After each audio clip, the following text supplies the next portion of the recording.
बातमी समोर येते। नाशिकमधून दादा भुसे यांचा कट्टर विरोधक भाजपात आलाय। मालेगावच्या राजकारणाला नवं वळण मिळतंय। भाजपचा एकाच वेळेला शिंदे आणि ठाकरेंना हा दणका। नाशिकमध्ये ठाकरे गटाचे उपनेते अद्वै हिरेंनी पक्ष सोडण्याचा निर्णय घेतलाय। अद्वै हिरे आज मुंबईत भाजपात प्रवेश करणार आहेत। मंत्री दादा भुसे यांचे कट्टर विरोधक म्हणून अद्वै हिरे यांची ओळख आहे।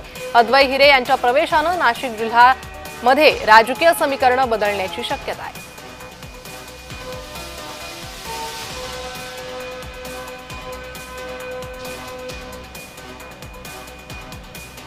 एकत्र येणार असतील तर निश्चितपणाने त्याचं महाराष्ट्राची जनता स्वागत करेल आणि शिवसैनिक म्हणून विशेषतः आम्हाला सगळ्या शिवसैनिकांना आनंद होईल।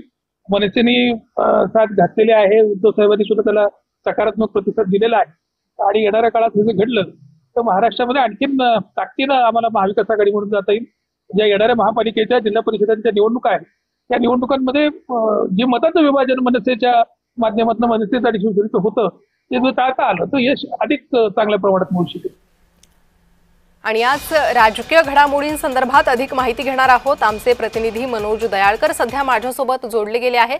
मनोज, दादा भुसे यांचे कट्टर विरोधक अद्वै हिरे हे आता भाजपात येत आहे, त्यामुळे नाशिकमधील समीकरण बदलण्याची शक्यता आहे।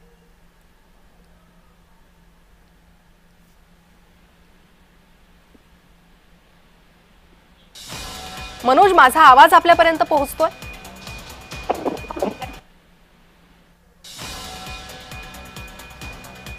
तर काही तांत्रिक कारणांमुळे मनोज यांच्यापर्यंत माझा आवाज पोहोचत नाहीये। त्यांच्याकडून माहिती घेण्याचा प्रयत्न करणार आहोत। मात्र नाशिकच्या राजकीय समीकरणांना एक वेगळं वळण मिळतंय। एक वेगळं वळण नाशिकच्या राजकारणाला मिळताना पाहायला मिळतंय।